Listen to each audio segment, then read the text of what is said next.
Saudara-saudari yang terkasih, dalam hidup sehari-hari kita selalu bertemu dan melihat tanda.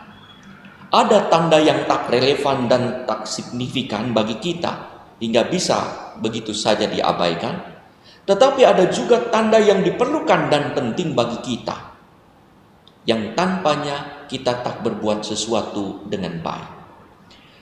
Tanda yang relevan dan signifikan membantu kita untuk mencapai tujuan atau untuk menjaga keselamatan. Misalnya, tanda arah jalan di mana kita tidak tahu, atau tanda bahaya tertentu, alarm.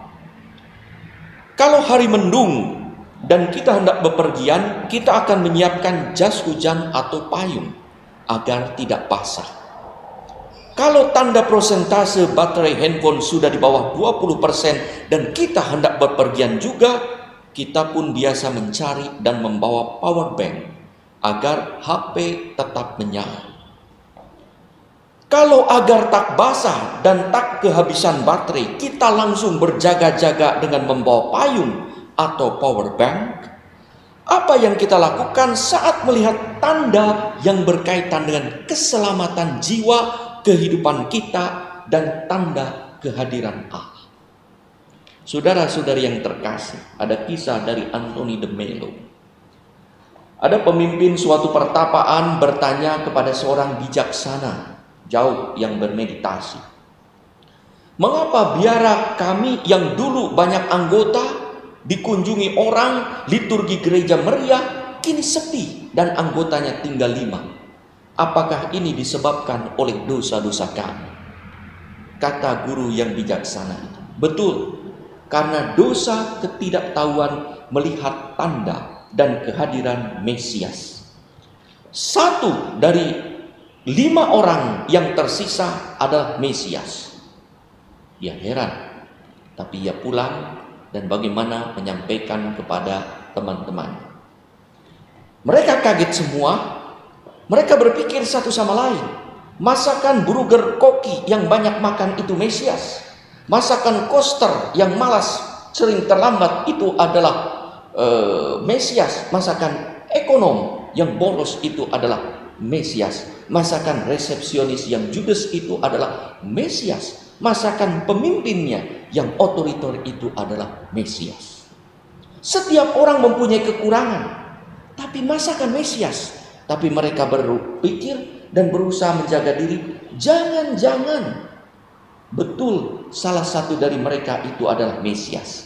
Maka setiap orang berpikir, masakan aku Mesias? Kalau Mesias, masakan aku berkata dan bersikap demikian?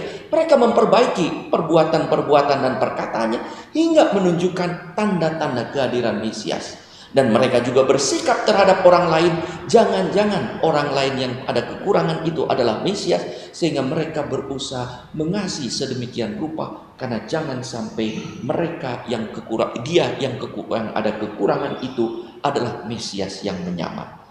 Karena sikap kasih satu sama lain itu, biara itu dilihat oleh orang lain, kesaksiannya luar biasa, mulai dikunjungi lagi, mulai dibinati lagi, banyak anggota lagi, dan gerejanya pun meriah kembali. Saudara-saudari yang terkasih, Yesus mengecam kedegilan para pendengarnya yang tak mau melihat tanda-tanda zaman, yaitu kehadiran yang ilahi, bahwa Yesus adalah Mesias. Mereka mempunyai mata tetapi tidak melihat, mempunyai telinga tetapi tidak mendengar. Yesaya 5:21. Mereka terjebak pada tampilan fisik dan terbatas pada apa yang mereka lihat. Yesus bagi mereka adalah orang Nazaret, saudara-saudarinya mereka kenal. Mereka tak melihat kehadiran Yesus, kehadiran Allah di dalam diri Yesus. Itulah benih sekularisme. Keyakinan bahwa apa yang dilihat dan dialaminya adalah peristiwa dunia semata tanpa Allah. Mereka dengan mudah menilai tanda-tanda alami yang biasa, hujan, awan, angin, dan mereka luar biasa di bidang itu, tetapi tak dapat melihat kehadiran Allah dalam diri Yesus. Padahal tak pernah ada orang seperti Yesus yang berkata dan membuat mujizat sedemikian dahsyatnya, seperti dikisahkan dalam Lukas 31:37. Setelah mengajar dengan kuasa dan menyembuhkan orang yang kerasukan setan, semua orang takjub, lalu berkata seorang kepada yang lain, katanya, alangkah hebatnya perkataan ini. Sebab dengan penuh wibawa dan kuasa ia memberi perintah kepada roh-roh jahat, dan mereka pun keluar. Dan tersebarlah berita tentang dia kemana-mana di daerah ini. Tetapi mengapa mereka belum juga menyadari kehadiran Allah dalam diri Yesus? Saudara-saudari yang terkasih, para murid Yesus, kita sesungguhnya diberi karunia untuk melihat tanda kehadiran Allah dalam hidup sehari-hari karena karunia roh pengetahuan yang dianugerahkan dalam sakramen pembaptisan dan penguatan.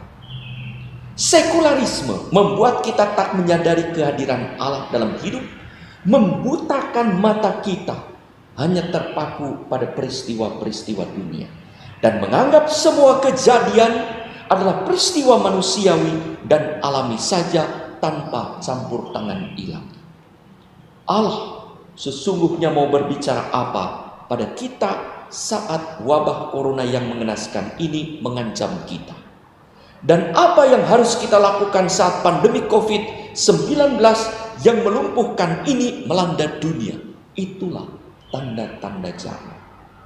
Jangan sampai kita terjebak pada virus corona saja, tetapi tak berhasil melihat kehadiran Allah dan memahami kehendaknya di balik peristiwa itu.